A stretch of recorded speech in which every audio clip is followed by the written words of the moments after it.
The brightest house on our street became the biggest problem before the paint was even dry. That was the thought running through my head as I stood at the end of Mark Dawson's driveway with a roller still dripping soft blue-gray paint onto the plastic tarp below. The morning air smelled like fresh latex paint and cut grass. A lawnmower hummed somewhere behind the next block. Birds filled the silence between the steady scrape of brushes against cedar siding. It was supposed to be an ordinary Saturday, the kind neighbors spent fixing fences, trimming hedges, and waving to each other with coffee mugs in hand.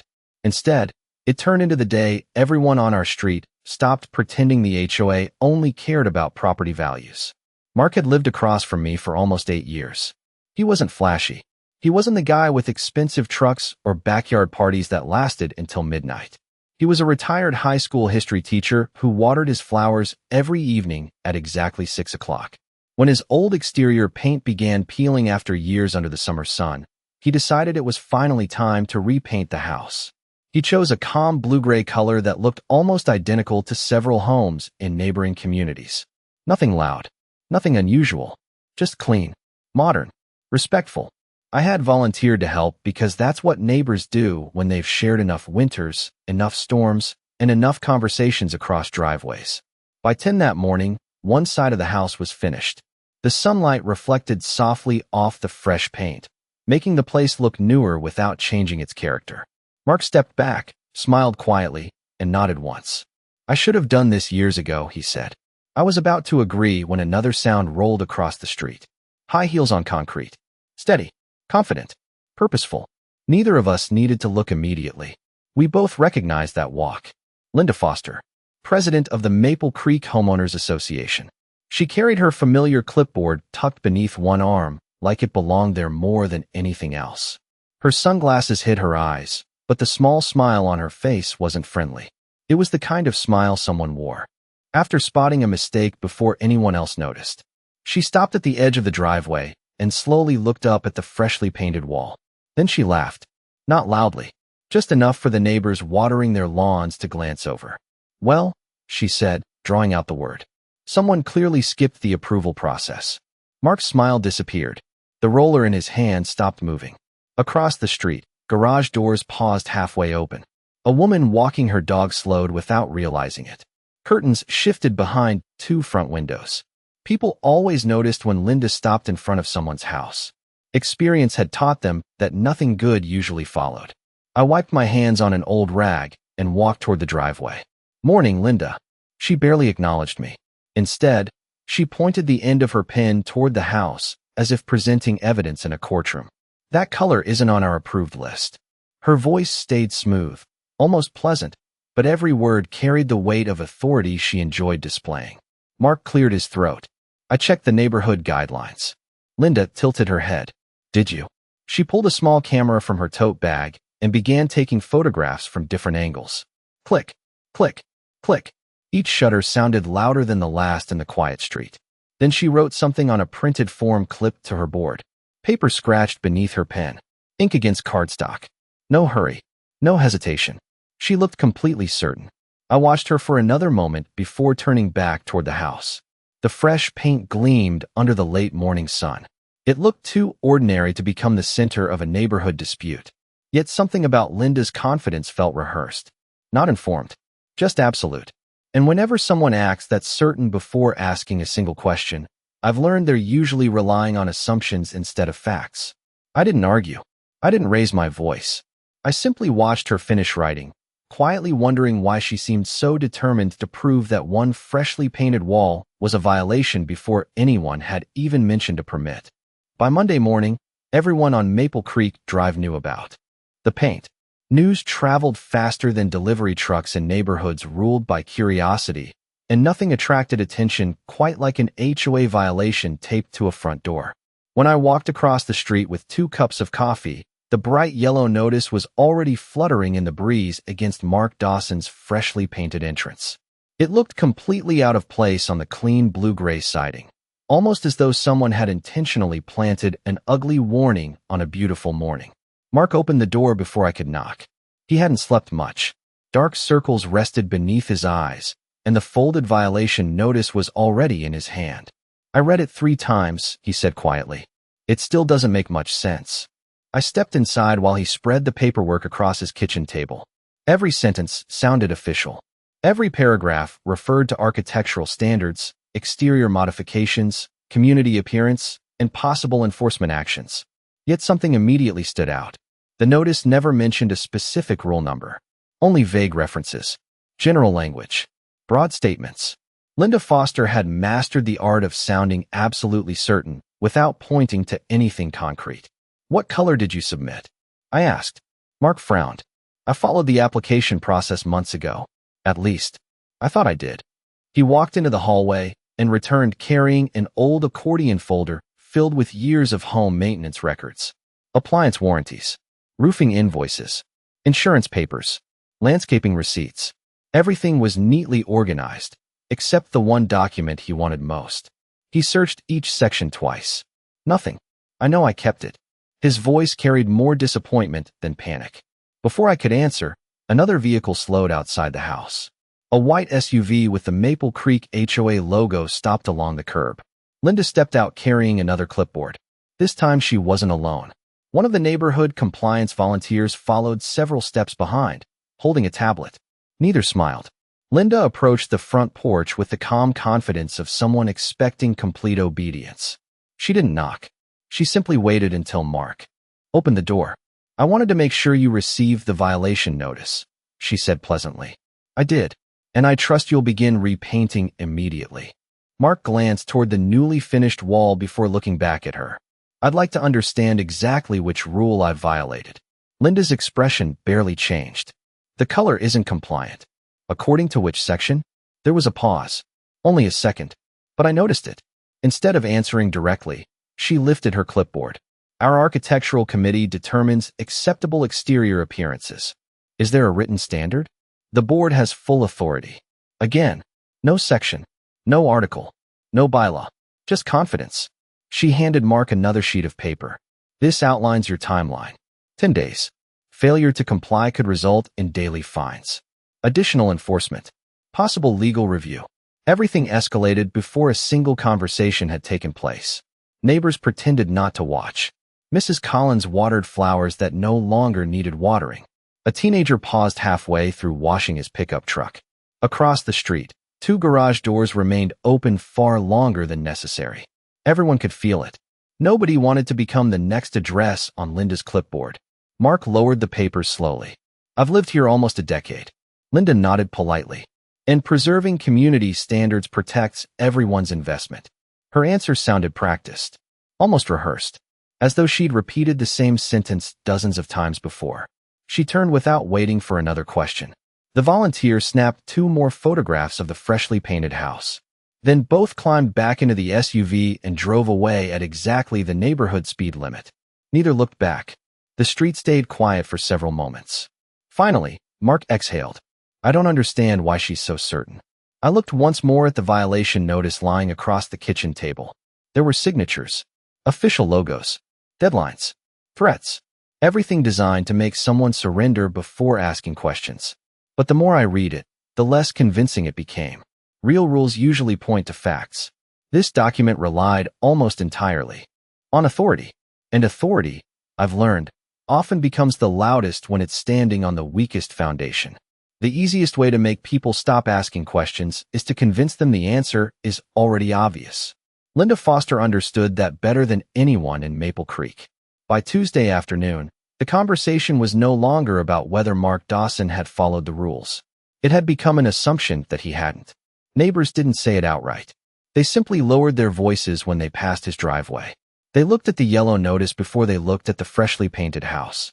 Authority has a strange way of replacing facts when no one bothers to verify either one. I wasn't ready to accept that. That evening, after finishing work, I downloaded every governing document the HOA had posted online. Covenants, architectural standards, design guidelines, meeting minutes dating back several years. I spread printed copies across my dining room table until there was barely enough room left for my laptop. For nearly 3 hours, I read, page after page, paragraph after paragraph. Exterior maintenance, roofing materials, fence heights, mailbox designs, holiday decorations, landscape requirements. Window replacements. The rules covered almost everything a homeowner could imagine. Eventually, I reached the section dealing with exterior paint. I slowed down. Read every sentence twice. Then a third time. The document required homeowners to receive architectural approval before repainting the exterior. That part was clear enough. But something felt incomplete. The guideline discussed approval procedures without listing an actual catalog of prohibited colors. Instead, it repeatedly referred to an approved architectural record maintained by the committee. No attachment. No appendix. No public list. Nothing. I searched the HOA website again.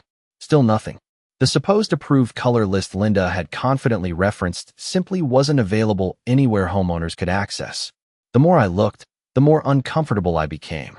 Not because Mark seemed guilty, because Linda had spoken as though a specific violation already existed. Yet I couldn't even find the standard she claimed he had violated.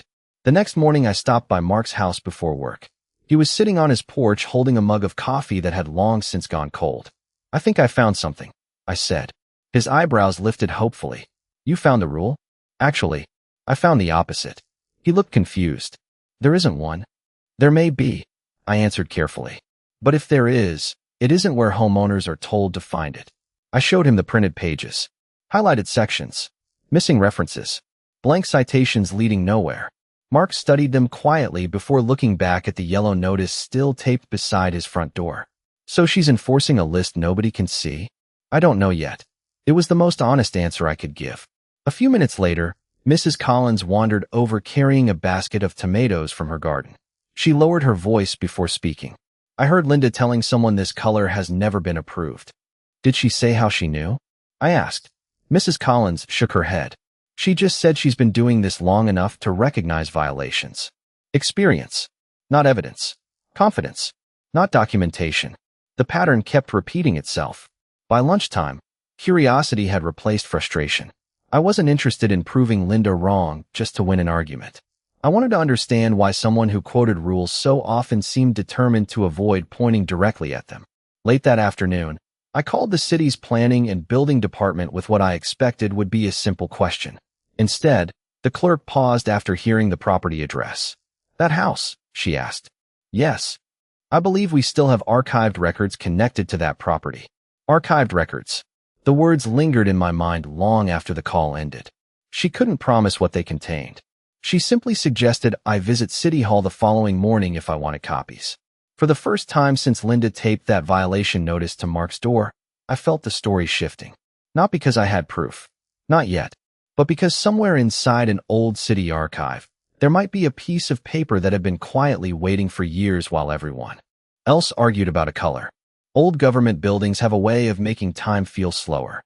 The marble floors echoed beneath every footstep, fluorescent lights hummed softly overhead, and rows of gray filing cabinets lined the walls like silent witnesses to decades of forgotten decisions.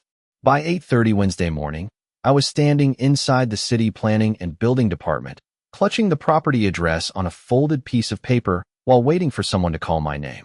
The clerk I had spoken to on the phone recognized the address immediately. "You came about the Dawson property," she said with a polite smile. "That's right." She typed for a few seconds before her expression changed ever so slightly. "There are older records." "Older. Not recent. Not digital." She disappeared through a door marked Records Archive, leaving me alone with the quiet buzz of printers and the occasional ringing telephone. 10 minutes stretched into nearly 20 before she returned carrying a thick manila folder with faded handwriting across the front. She placed it carefully on the counter. "We don't get many requests for files this old." Dust rose as she opened the folder. Inside were inspection reports, permit applications, survey maps, stamped correspondence between the city and various contractors. Every page carried dates from years before Mark had even retired. I slowly turned each document. Nothing about paint. Nothing about exterior colors. Then another sheet caught my attention. A building improvement permit, issued after severe storm damage nearly a decade earlier. The permit authorized extensive exterior restoration, including replacement siding and complete repainting after repairs were finished. Attached behind it was another page. Architectural finish specifications. The clerk leaned closer. "I think this is what you were looking for. Printed beneath the project description was a carefully recorded color designation. Blue-gray, the exact shade now covering Mark's house. For a moment, neither of us spoke. The document carried official city approval. Stamped, filed, recorded. Not temporary, not provisional, permanent. Then I noticed something even more interesting. Stapled behind the permit was a notification letter. Its purpose wasn't directed to the homeowner. It was addressed to the Maple Creek Homeowners Association. Subject: approved exterior restoration. The city had formally notified the HOA that restoration work, including the approved exterior finish, complied with municipal requirements. The letter had been mailed years earlier. I felt my heartbeat quicken. Can I get copies of all of this? The clerk smiled. Of course. While the copier worked through page after page, I carefully studied every detail. Permit number, approval date, inspection signatures, reference codes. Nothing appeared questionable. Everything followed procedure. When she handed me the copies, she added one sentence almost casually. People assume government records disappear. She shrugged. They usually don't. I thanked her and walked back toward the parking lot carrying a folder that suddenly felt much heavier than paper should. Outside, the morning sun reflected off parked cars as traffic moved normally through downtown. Nothing looked different, yet everything had changed. Back in Maple Creek, Linda Foster was still operating as though her authority ended every discussion before it began. She had no reason to believe someone was quietly reading documents she probably hadn't thought about in years. When I stopped by Mark's house that afternoon, he opened the door before I even reached the porch. His face searched mine for answers. I didn't speak immediately. Instead, I handed him the copied permit. He adjusted his glasses and read silently. His eyes widened. This. He looked up. This is my house. It is. And that's the color. It is. He continued reading until he reached the city approval stamp. Then his gaze dropped to the notification letter addressed directly to the HOA. He blinked twice. They knew. I nodded slowly. No. I corrected myself after another glance at the date. They were told. The difference mattered. Knowing something and being officially informed were two very different things. One suggested memory. The other created a paper trail. And paper trails have a remarkable habit of surviving long. After confident opinions begin falling apart, most people think winning a dispute is about revealing the truth as quickly as possible. It isn't. Sometimes the truth is strongest when you let someone spend a little more time proving themselves wrong. That realization stayed with me as I sat across from Mark at his kitchen table, the copied city records neatly stacked between us. The permit, the inspection report, the notification letter addressed to the HOA. Every document pointed in the same direction. Yet neither of us reached for the phone. Mark tapped the edge of the permit with one finger. So, we send this to Linda? I looked at the papers for another moment before shaking my head. Not yet. He frowned. Why? Because right now she thinks she's enforcing the rules. And if she isn't, then every decision she makes from this point forward becomes part of the record. The room grew quiet. Outside the kitchen window, the freshly painted blue-gray siding reflected the afternoon sunlight exactly as it had a few days earlier. Nothing about the house had changed. The only difference was what we now knew. The next morning proved my point sooner than either of us expected. At precisely 9 o'clock, another envelope appeared in Mark's mailbox. Certified mail. Return address, Maple Creek Homeowners Association. He called me before opening it. When I arrived a few minutes later, we unfolded the letter together. It wasn't a correction. It wasn't a request for clarification. It was an escalation. The HOA formally declared that Mark had failed to correct the alleged violation within the required time frame. Daily fines would begin if repainting had not started by the following week. The letter warned that continued noncompliance could result in legal action and reimbursement of attorney's fees. The language was sharper, more aggressive, more certain. Yet nowhere in the 3-page notice did Linda mention the city's approved restoration permit. Not once. Instead, every paragraph repeated the same phrase. The board has determined. Determined. Not verified. Not documented. Determined. I slid the letter beside the permit on the kitchen table. The contrast couldn't have been clearer. One stack contained assumptions. The other contained official records. Mark leaned back in his chair. I don't understand. What?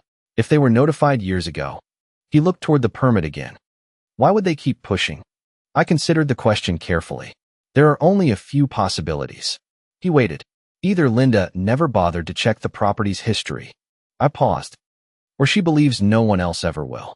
That afternoon, the neighborhood began talking again. Mrs. Collins mentioned hearing that fines were coming. Someone else claimed the HOA might force the entire house to be repainted. Another neighbor quietly admitted he had received violation notices in the past and simply paid the penalties because challenging the board seemed impossible. The pattern suddenly became obvious. Most people didn't lose because the HOA always had better evidence. They lost because they assumed the HOA did. Late that evening, I organized every document into a single binder. Original violation notice, certified letters, printed HOA guidelines, city permit, inspection approvals. The notification sent directly to Maple Creek HOA. I placed colored tabs along the edges so every page could be found within seconds. No arguments, no opinions, just chronology, just facts.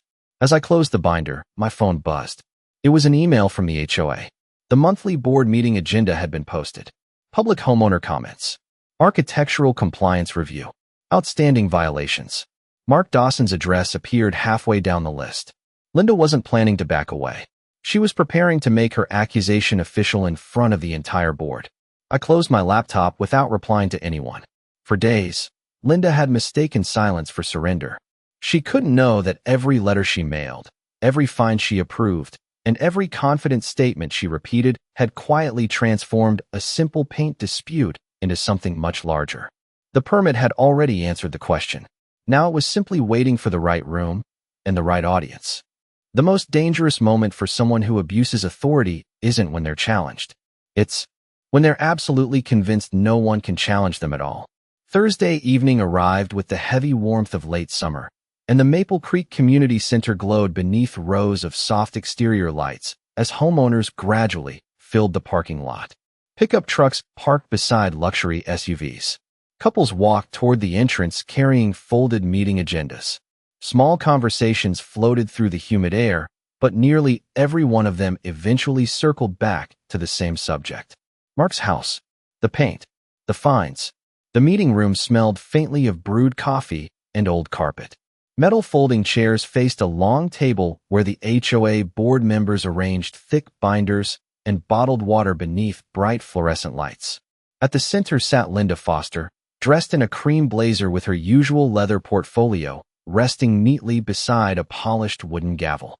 She greeted residents with the practiced smile of someone completely comfortable being the most powerful voice in the room. Mark and I chose seats near the middle.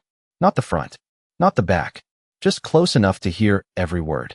The binder containing the city records rested quietly beneath Mark's chair. Still unopened. One by one, routine business moved forward. Budget updates, landscaping contracts, pool maintenance, mailbox repairs. Each vote passed quickly, accompanied by polite applause and little discussion. Linda controlled the rhythm effortlessly. She always seemed to know exactly when to speak and exactly when to move everyone toward the next agenda item. Finally, she adjusted her reading glasses and glanced down the printed agenda. Next, she announced calmly, architectural compliance review.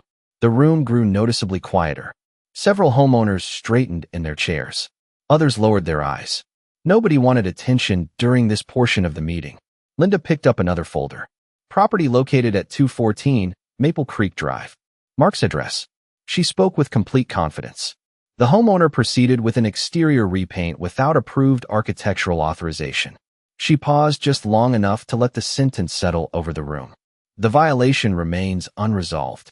Several heads turned toward Mark. No one said anything. Silence can sometimes feel louder than accusation. Linda continued reading. The board has provided multiple notices, reasonable deadlines, and opportunities to correct the violation. Every statement sounded official, measured, professional. Yet I noticed something she never mentioned. No permit, no historical file, no city approval, no record review. Only conclusions. She looked toward Mark. Would you like to address the board? Every eye in the room shifted in our direction. Mark stood slowly. His voice remained calm. I would. Linda folded her hands together. You may proceed. Instead of speaking immediately, Mark placed both hands lightly on the back of the chair in front of him. I appreciate the board giving homeowners the opportunity to respond. A few people nodded politely. I only have one question. Linda smiled. Go ahead. When the board reviewed my property, he spoke carefully. Did anyone examine the original municipal restoration records connected to my address? For the first time all evening, Linda hesitated. It lasted barely a heartbeat. Then she answered, our decision was based on the applicable HOA architectural standards. Mark remained perfectly still. So no. Linda's smile tightened almost imperceptibly. The board has sufficient information to reach its conclusions. Again, not an answer. A few homeowners exchanged quiet glances. The atmosphere changed ever so slightly. Not dramatically, just enough. People who had entered expecting another routine enforcement hearing were beginning to notice the questions being avoided instead of answered. Mark looked down briefly at the binder beneath his chair. His fingers brushed its edge. He didn't lift it. Not yet. Across the table, Linda continued confidently reviewing possible fines and enforcement options, unaware that every additional recommendation was being made without acknowledging the one set of documents that could overturn the entire case. She believed the meeting still belonged to her. She believed the room had already accepted her version of events. And as the final pages of her report echoed through the silent community hall, no one, not even Linda herself, realized that the quiet binder resting beneath Mark's chair was only moments away from changing the direction of the entire evening. Silence can be more unsettling than any argument. The room expected Mark Dawson to defend himself. Instead, he simply reached beneath his chair, lifted the black three-ring binder onto the table beside him, and rested one hand on its cover. He didn't open it immediately. He allowed the quiet to settle first. The fluorescent lights buzzed softly overhead. Someone shifted in a folding chair near the back of the room, and even the air conditioner seemed louder than before. Linda watched him with patient confidence. If you're prepared to respond, she said, please keep your comments relevant to the violation. Mark nodded politely. I intend to. He opened the binder. Not dramatically. Carefully. The first page was the yellow violation notice that had been taped to his front door only days earlier. He turned it over. Behind it sat the certified letters. Behind those, the HOA architectural guidelines. Each page had a colored tab. Blue, green, yellow. Everything organized. Everything chronological. No one interrupted. I appreciate the board documenting its position, Mark began. So I thought it would be helpful if we documented mine. He removed the first official copy and handed it across the table. Linda accepted it almost absent-mindedly. Her expression barely changed. At first, it's a municipal restoration permit, Mark explained calmly. Approved by the city planning department. Linda glanced down, only briefly, then set it aside. The city and the HOA have separate approval processes. I agree. His voice never rose. Please look at the next page. Another document slid across the table. This one carried inspection signatures, official stamps, permit references. Linda read a little longer this time. Still no visible reaction. The room remained perfectly still. Mark handed over a third document. This accompanies the permit. Linda reached for it. The paper unfolded once, then twice. I watched her eyes move across the page. Halfway down, they stopped. For the first time since the meeting began, her posture changed. Only slightly. Her shoulders stiffened. She read the same paragraph again. The room waited. Someone near the back quietly cleared their throat. Linda looked up. This. She hesitated. Where did you obtain these copies? From City Hall. No accusation. Just 4 simple words. She lowered her eyes back to the page. The document wasn't addressed to Mark. It wasn't addressed to the city. It was addressed directly to the Maple Creek Homeowners Association. Subject: approved exterior restoration. The letter confirmed that the restoration project, including the approved blue-gray exterior finish, had been completed under an authorized municipal permit. The notification had been mailed years earlier. A date stamp appeared in the upper corner. A receipt number rested near the bottom. Every detail matched the permit. No one spoke. The silence had changed. Earlier it belonged to Linda. Now it belonged to the documents. One of the board members sitting beside her quietly leaned closer. May I see that? Linda didn't answer immediately. He reached for the letter himself. Within seconds, another board member was reading over his shoulder. Pages began moving quietly across the long conference table. Not because Mark argued. Because paper travels faster than opinion. Mrs. Collins leaned toward me from 2 rows behind. I've never seen them this quiet. Neither had I. Linda finally looked back toward Mark. When exactly did you locate these records? Yesterday morning. You never submitted them to the board. I wasn't aware I needed to submit documents the board had already been officially notified about. No sarcasm. No smile. Just the timeline. Several homeowners exchanged long glances. The confidence that had filled the room at the beginning of the meeting had started dissolving into uncertainty. Linda opened the permit again, then the notification letter, then the inspection report. She searched each page more carefully this time, as though hoping a detail might somehow disappear under closer inspection. It didn't. Ink doesn't become less permanent because someone wishes it had never been written. For nearly a full minute, nobody discussed fines. Nobody mentioned repainting. Nobody spoke about violations. The only sound came from paper quietly turning across the board table. And in that long, uncomfortable silence, everyone in the room witnessed something far more revealing than an argument. They watched certainty slowly give way to doubt. Authority rarely disappears with a single piece of evidence. It usually retreats one careful sentence at a time. Linda Foster closed the notification letter and placed it on the conference table with deliberate precision. Anyone watching from across the room might have mistaken her calm expression for confidence. Sitting only a few feet away, I could see something different. She wasn't searching for facts anymore. She was searching for a way out. One of the board members, Mr. Ellis, adjusted his glasses and picked up the permit again. Linda, he said quietly, had the board ever reviewed these records before issuing the violation? The question lingered in the room. Linda folded her hands. To my knowledge, these documents were not presented during our review. Mark spoke before anyone else could. They were presented. Every head turned toward him, just not by me. He pointed gently toward the notification letter. The city mailed them. No accusation. No raised voice. Only chronology. Mr. Ellis examined the date stamped across the top of the letter. This was sent directly to the HOA. Yes. And received. The receipt number is attached. He flipped to the final page. There it was. A delivery confirmation. Another board member leaned closer. I see it. The atmosphere shifted again. Earlier the room had question mark.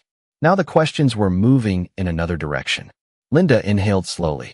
The current board may not have retained records from previous administrations.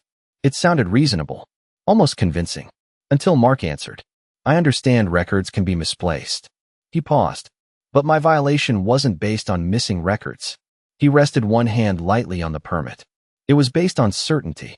The sentence settled over the room. No one challenged it. Because everyone had heard the certainty. Every letter. Every deadline. Every warning. Linda had never said she wasn't sure. She had never said the board needed more information. She had declared the house non-compliant as though no other possibility existed. Mr. Ellis looked toward the remaining board members. I think we need a recess. Linda responded immediately. There is no need for, I think there is. His tone remained respectful, but firm. For the first time all evening, someone else controlled the meeting. The board members quietly gathered their folders and stepped into a small conference room behind the dais. The main hall remained silent. Homeowners whispered among themselves. Mrs. Collins leaned toward another neighbor. I've lived here 12 years. She spoke softly enough that only a few of us heard. I've never seen Linda interrupted. Neither had most of the room. Mark sat back down beside me. His breathing remained steady. You all right? I asked. He smiled faintly. I've been waiting a week to stop defending something I never did wrong. The recess lasted nearly 20 minutes. When the board returned, their seating arrangement had changed. Mr. Ellis now sat in the center. Linda no longer spoke first. He adjusted the microphone. After reviewing the additional documentation, he glanced briefly toward the permit. The board has determined that further enforcement action cannot continue until the property's historical approval records are fully reconciled. No applause followed. Only quiet attention. The existing fines are suspended effective immediately. Another pause. The architectural violation will be withdrawn pending formal review. Withdrawn. Not reduced. Not postponed. Withdrawn. Linda remained perfectly still. Her expression revealed almost nothing. But she never once reached for the violation notice again. She never referred to the blue-gray paint. She never mentioned repainting. The argument that had seemed unquestionable only an hour earlier had quietly disappeared beneath a stack of official documents. As homeowners slowly gathered their belongings, conversations filled the room once more. Only now they sounded different. People weren't discussing Mark's house anymore. They were talking about procedures, records, evidence, and whether other violations over the years had ever been examined with the same certainty. Walking toward the parking lot, I glanced back through the community center windows. Linda was still seated at the long table, staring silently at the city notification letter resting in front of her. The paper hadn't changed. The ink hadn't changed. The only thing that had changed was the room's willingness to believe authority without asking to see the file. A neighborhood doesn't change because one person wins an argument. It changes because everyone remembers how the argument was won. 3 weeks after the meeting, Maple Creek looked exactly as it always had. Children rode bicycles beneath tall maple trees. Lawn sprinklers clicked through quiet mornings. Mailboxes filled with grocery flyers and utility bills. From the outside, nothing suggested that anything important had happened. Yet people spoke differently. Not louder, more carefully. The HOA mailed every homeowner a brief notice announcing that the architectural violation issued to Mark Dawson had been formally rescinded after additional historical records were reviewed. All associated fines had been canceled. Future compliance investigations, the letter stated, would require verification of municipal records before enforcement actions could begin. The statement occupied less than half a page. It never mentioned mistakes. It never mentioned Linda Foster. It certainly never mentioned the permit. But it didn't have to. Everyone who had attended the meeting already knew. A week later, I walked across the street carrying 2 cups of coffee. Mark was trimming a small hedge beneath the front window of his blue-gray house. The paint had already become ordinary again. That, somehow, felt like the greatest victory. Neighbors no longer slowed their cars to stare. Nobody whispered. Nobody pointed. It was simply another well-kept home on a quiet street.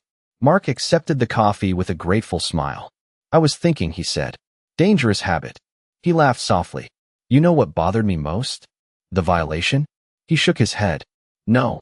He looked toward the street where morning sunlight reflected gently across the freshly painted siding. For a while, he paused. "They made me doubt my own memory." I understood exactly what he meant. The paperwork had never disappeared. The permit had always existed. The city records had remained safely stored inside their archive all those years. Only confidence had made the truth seem uncertain. A few days later, Mrs. Collins stopped me while I was collecting my mail. I asked the board for copies of our governing documents. And they actually thanked me. She smiled. Imagine that. Other homeowners began attending meetings more regularly. Questions became normal. Documentation became expected. Nobody treated requests for evidence as disrespect anymore. In a quiet way, accountability had become part of the neighborhood culture. As for Linda Foster, she continued serving on the board for a short time, though something about her leadership had changed. The certainty that once ended every discussion had given way to something more cautious. She referred questions to committee records. She asked staff to verify files before speaking. Eventually, another election arrived, and new volunteers stepped forward. No dramatic speeches were made. No public humiliation unfolded. Communities rarely heal through spectacle. More often, they heal through ordinary people choosing better habits. One evening near the beginning of autumn, I stood at the end of the street watching the setting sun settle across Maple Creek. The blue-gray paint on Mark's house caught the last light of the day, glowing softly against the golden leaves beginning to gather along the sidewalk. It wasn't the brightest house anymore. It didn't need to be. Its color had become something else entirely. A quiet reminder that facts don't become less true because someone speaks more confidently. That records matter. That patience matters. And that the strongest response to unfair authority isn't anger. It's preparation. As I turned toward home, I glanced back one final time. The house stood exactly where it always had. Only now, everyone saw it differently. Not because the paint had changed, because the truth had finally been allowed to speak for itself.